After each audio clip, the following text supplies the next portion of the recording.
بسم اللہ الرحمن الرحیم۔ مومن و مومنات السلام علیکم۔ حضرت موسیٰ علیہ السلام پروردگار عالمین کے برگزیدہ نبی پیغمبر ہے۔ حضرت موسیٰ علیہ السلام نے جب بنی اسرائیل کو فرعون کے مظالم سے نجات دی اور محو سفر ہوئے بنی اسرائیل کو لے کر، تو پروردگار عالمین کا حکم پہنچا۔ حضرت موسیٰ علیہ السلام بنی اسرائیل کو لیے محو سفر تھے اور وادی سینا سے چل کر وادی فاران میں پہنچے۔ وہاں پہنچ کر آپ نے قیام فرمایا۔ دوران قیام فاران میں پروردگار عالم کا حکم پہنچا کہ موسیٰ اپنے لشکر درست کر کے ارض مقدس کو دست جابرہ و مالکہ سے واگزار کرانے کے لیے آگے بڑھو اور پوری کوشش و جان فشانی کے ساتھ اسے حاصل کر لو، کیونکہ میں نے اس کا فیصلہ کر لیا ہے کہ اسے حاصل کرا کے بنی اسرائیل کو اسی میں رکھوں گا۔ حضرت موسیٰ علیہ السلام نے اس مقصد کے لیے اسباط کی اولاد سے 12 افراد کو منتخب کر کے ان کو حکم دیا کہ تم لوگ جا کر بنی عمالیق اور بنی عناق کے حالات معلوم کرو اور صحیح رپورٹ پیش کرو، تاکہ ہم ان سے مقابلے کا صحیح پروگرام بنا سکیں اور اپنے مقصد میں کامیاب ہو کر بارگاہ خداوندی میں سرخرو ہو سکیں۔ حضرت موسیٰ علیہ السلام کے حکم سے وہ 12 افراد جو منتخب کیے گئے تھے، وہ جن کو نقیبہ بنی اسرائیل کہا جاتا ہے، جناب یوش بن نون، جناب کالب بن یوحنا کی قیادت میں جناب یوش بن نون کی قیادت میں روانہ ہوئے اور ارض مقدس میں پہنچے، اور وہاں دیکھا کہ اولاد عمالیق بن یفزار بن ایس بن اسحاق بن ابراہیم علیہ السلام بسر اقتدار ہے، اور ان کی فوج کے لوگ بڑے لمبے چوڑے نہایت موٹے تازے ہیں۔ جناب یوش بن نون اور جناب کالب بن یوحنا جب حضرت موسیٰ علیہ السلام کی خدمت میں پہنچے تو ان لوگوں نے آپس میں مشورہ کر کے طے کیا تھا کہ عمالقہ کی جسامت، حبا اور ان کی بہادری کا ذکر عام بنی اسرائیل سے نہ کیا جائے، ورنہ سب ڈر جائیں گے، ان سے لڑنے کے لیے کوئی بھی تیار نہ ہوگا۔ لیکن جب وہاں پہنچے تو حضرت موسیٰ علیہ السلام کو حالات سے باخبر کر چکے، تو یوش بن نون اور کالب بن یوحنا کے علاوہ کوئی مذکورہ فیصلہ پر قائم نہ رہا، جس کا نتیجہ یہ نکلا کہ بنی اسرائیل کے ہاتھ پاؤں یہ خبر سن کر پھول گئے اور بالکل ہی ہمت ہار گئے۔ حضرت موسیٰ علیہ السلام نے بہت سمجھایا، لیکن یہ لوگ نہ مانے اور کہنے لگے کہ اے موسیٰ، اگر تم ان پر حکومت کرنا چاہتے ہو اور ان کے شہروں کو اپنے تصرف میں لانے کے خواہش مند ہو تو تم اپنے خدا کو ساتھ لے کر جا کر ان سے لڑو، ہم یہیں بیٹھے رہیں گے۔ یہ سن کر حضرت موسیٰ علیہ السلام سجدہ میں گر گئے اور فریاد کرنے لگے، خدایا، ہم ان نافرمانوں سے عاجز آ گئے ہیں، اب ہم دونوں کو ان سے جدا کر دے۔ خدا نے عذاب کا حوالہ دیا۔ موسیٰ نے درخواست کی کہ مالک عذاب نہ بھیج۔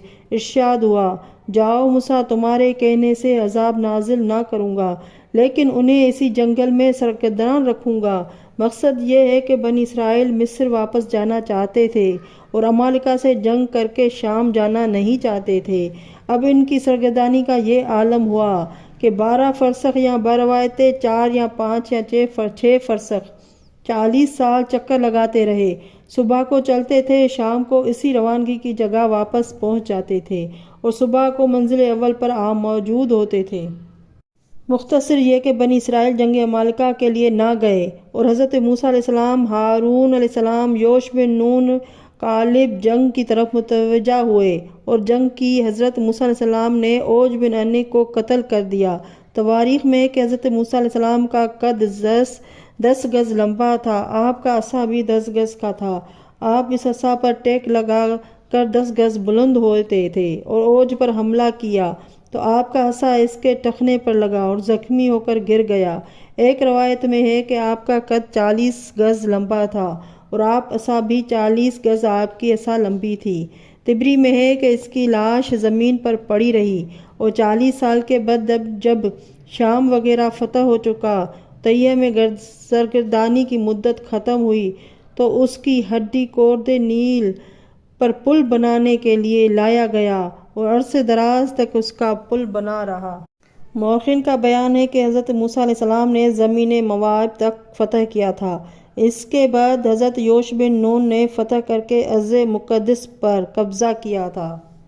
حضرت موسیٰ علیہ السلام بحکم خدا حضرت ہارون کو اپنا جانشین بنایا۔ جب ان کا انتقال ہو گیا تو حضرت یوش بن نون کو اپنا جانشین بنایا۔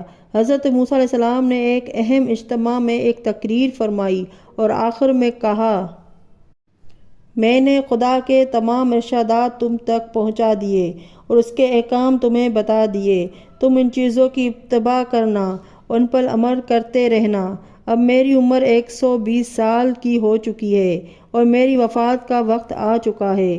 اور سنو، یہ یوش بن نون ہے جو تم پر میرے بعد حاکم ہوں گے۔ ان کی بات کان دھر کے سننا اور ان کے دل و جان سے اطاعت کرنا، یہ تم میں حق کے ساتھ فیصلہ کریں گے۔ سنو، وہ شخص ملعون ہوگا جو ان کی مخالفت کرے گا، ان کی نافرمانی کرے گا۔ حضرت موسیٰ علیہ السلام نے بنی اسرائیل کے ایک عظیم اجتماع سے خطاب کیا اور انہیں احکام توریت سے آگاہی بخشی۔ یہ واقعہ ہے مصر سے نکلنے کے 40ویں سال کی 11ویں مہینے کی تاریخ کا۔ آپ نے نصیحت فرمائی، موعظ فرمائے، پھر بہرہ اندوز کیا اور آئندہ آنے والے واقعات و حالات کی نشاندہی کی اور بنی اسرائیل کی نافرمانی کے حوالے سے بخت نصر کے قتل و غارت کی طرف اشارہ کیا اور بتایا کہ میرے بعد جو پیغمبر آ رہا ہے اس کی اطاعت تم پر لازم و واجب ہوگی۔ اگر تم اس کی اطاعت نہ کرو گے تو میں تم سے آئندہ محاسبہ نہ کروں گا۔ پھر آپ نے ایک نوشتہ لکھ کر بنی لیوی کے مشائخ کے سپرد کیا۔ جب آپ نہایت لمبی چوڑی تقریر کر چکے تو یوش بن نون کو بلا کر انہیں اپنا خلیفہ اور جانشین بنایا اور کہا کہ میں اس مقام یرون سے باہر نہ جا سکوں گا اور مجھے اس مقام پر موت آئے گی۔ یہ وہ وقت تھا جب کہ مصر سے نکلنے والوں میں سے ان کے ارد گرد یوش کالب کے علاوہ اور کوئی بھی نہ تھا۔ حضرت موسیٰ علیہ السلام جب ان تقریر سے فارغ ہوئے تو خداوند حکم پہنچا کہ اے موسیٰ، اب تم کوچ کرنے والے ہو، اٹھو اور کوہ اباریم پر چلے جاؤ جو زمین موائب پر ایریحا کے روبرو ہے، تاکہ میں تم کو وہ تمام مقامات دکھا دوں جن پر بنی اسرائیل کے قبضے کا میں نے وعدہ کیا ہے۔ یہ سن کر حضرت موسیٰ علیہ السلام پہاڑ پر چلے گئے اور وہاں سے تابہ صغر زمین کنعان و ریحا کا معائنہ کیا۔ ریحا وہ جگہ ہے جہاں سے بیت المقدس تک پہنچنے میں 1 دن کی راہ طے کرنا پڑتی ہے۔ زمین کے نظارے کے بعد آپ نے اسی زمین وادی موعب میں انتقال فرمایا اور وہیں مدفون ہوئے۔ اللہم صلی علی محمد وآل محمد۔ ناظرین، میری ویڈیو اچھی لگے تو لائک اور سبسکرائب کر لیں۔ اگلی ویڈیو تک کے لیے اللہ حافظ۔